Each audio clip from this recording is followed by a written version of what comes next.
shady organizations are influencing politics with little to no money trail. It's called dark money. Democrats say they hate it until they want to spend it.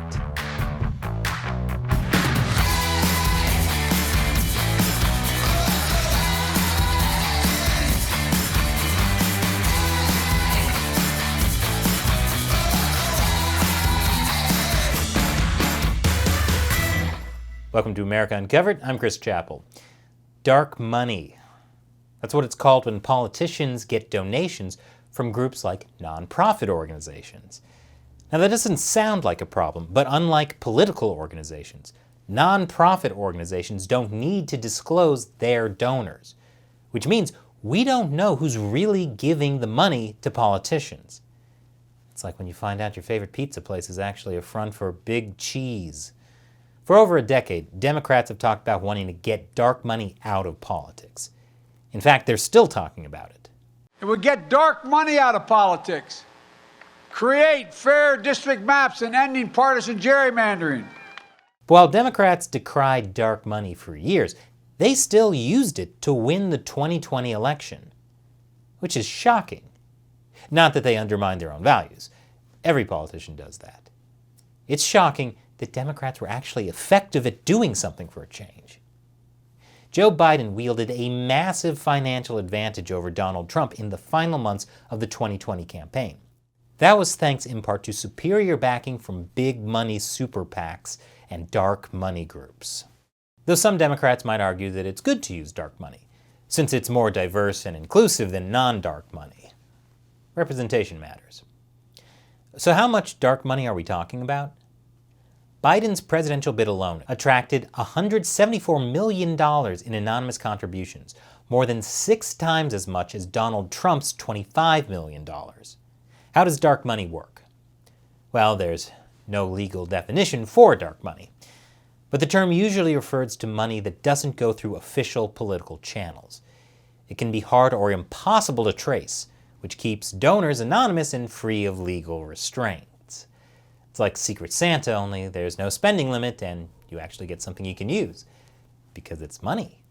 When someone donates money to a political candidate, a political party, or a political action committee, these groups are required by law to disclose their donors and follow contribution limits. But dark money makes its way into elections indirectly through nonprofits and shell companies. Let's look at an example. A nonprofit we'll call the Totally Not a Political Organization. It's registered with the IRS as a nonprofit 501c4 social welfare organization. As a 501c4 nonprofit, Totally Not a Political Organization can raise unlimited sums of money from individuals and other organizations for political activities as long as partisan politics isn't their primary purpose. And conveniently for them, the IRS hasn't defined what primary purpose means.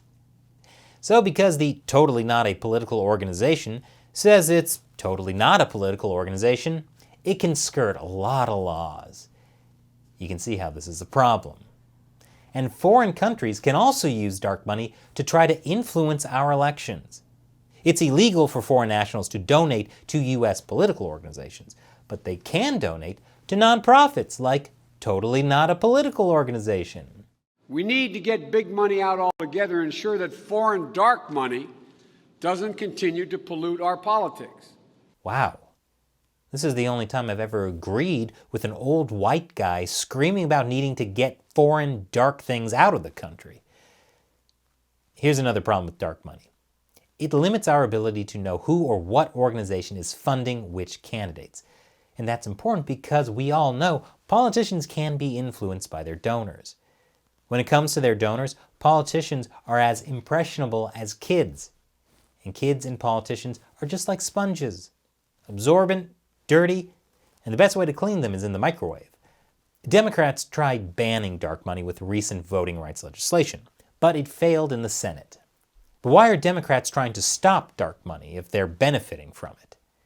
Well, because the other side uses it too.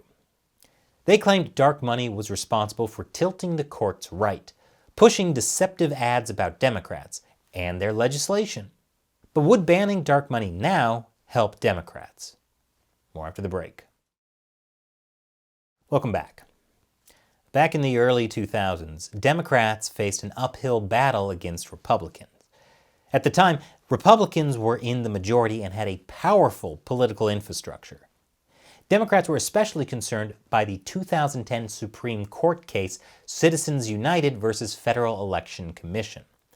That ruling meant corporations could essentially spend unlimited amounts of money that benefited a political campaign as long as it wasn't coordinated with the campaign. That seemed like a win for Republicans. At the time, they had the support of billionaires like the Koch brothers, who had mastered the dark money influence game. So the Democrats' solution? Stick to the moral high ground and root out corruption? Nope. They built their own club of wealthy, left-leaning donors who could compete with the Koch brothers. Thus, the Democracy Alliance was born. The alliance supports left-leaning groups like America Votes, which is aimed at registering voters, the liberal media watchdog group Media Matters, and the liberal think tank Center for American Progress. In other words, to stop the takeover of American politics by anonymous rich donors, they brought in their own anonymous rich donors with even more dark money. Stock tip, put all your money in political campaigns because the rich are buying them like crazy. In 2016, dark money from the right dwarfed dark money from the left 4-1. But things really turned around when Donald Trump came into office. Backlash against Trump spurred donors to pump more dark money into Democrats in the 2018 midterms. And almost overnight, Democrats became better at dark money than Republicans. It's kind of like the Mighty Ducks. Only instead of a ragtag group of plucky youths training to get better at hockey, it's Democrats capitalizing on outrage to try and buy elections. That doesn't quite feel as uplifting.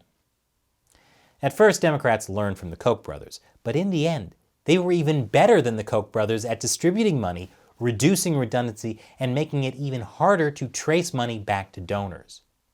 Democrats basically became the Anakin Skywalker of shady donations. You were supposed to destroy the dark money donors, Democrats, not join them. That's how the Democrats became Darth Money. Democrats at first said they felt sick about doing it and vowed to hold themselves to a higher standard. But that standard eventually eroded. They ended up diving in headfirst, looking for new loopholes to exploit. Leaders in the progressive fundraising world will admit that transparency is just not a serious priority anymore.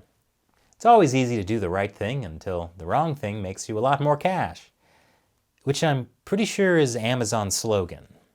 So how far have Democrats come exactly? According to a recent New York Times analysis, 15 of the most politically active left-leaning nonprofits spent more than $1.5 billion in 2020.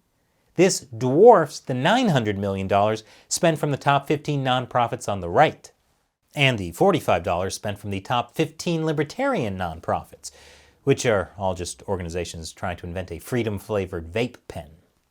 Democrats have coordinated their efforts through a company called Arabella Advisors.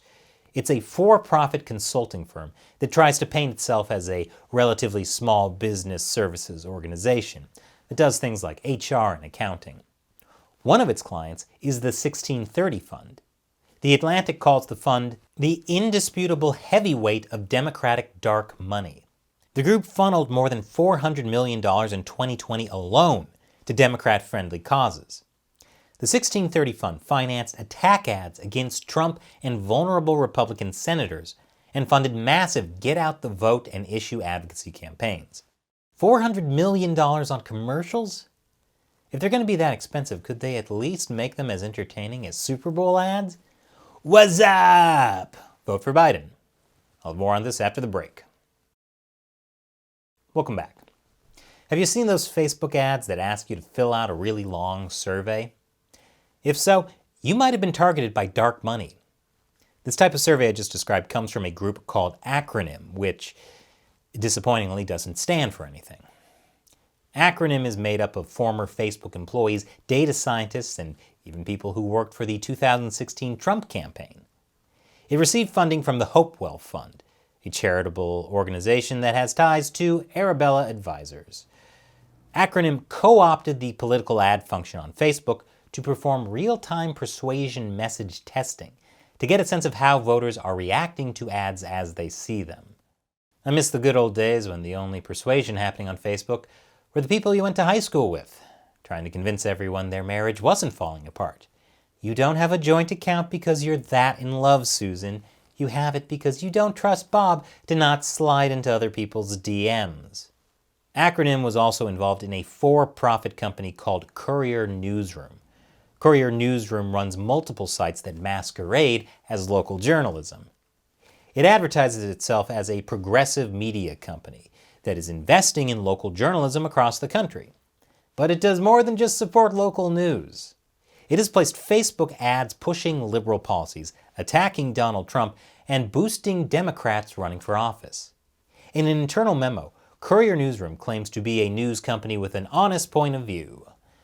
But it also says its ultimate goal is to inform, persuade, and mobilize key audiences to advance progressive causes. Courier Newsroom acts more like a clandestine political operation cloaked in journalism than a real newsroom. For example, in 2020, they specifically targeted voters in swing states. Yet, because Courier is organized as a media outlet, it does not have to disclose its donors or the total money it spends promoting Democratic politicians. It blurs the line between campaign advocacy and a newsroom. This is the most boring front of all time. At least when the mafia has a business front, you can get some decent spaghetti out of it. But this type of dark money operation has put Democrats in an awkward position. According to Vox, the Courier Newsroom launch did raise some eyebrows. If this were a Republican operative declaring its strategy like this, a lot of Democrats probably would have criticized it. So the reaction from the left has been a bit awkward. This is like a vegan who spent years criticizing meat eaters suddenly getting caught eating veal 3 times a day. Now that you've had a taste, it's hard to give up, isn't it? So what do you think? Should dark money be banned from politics? And if so, who would stand to lose the most? Leave your comments below.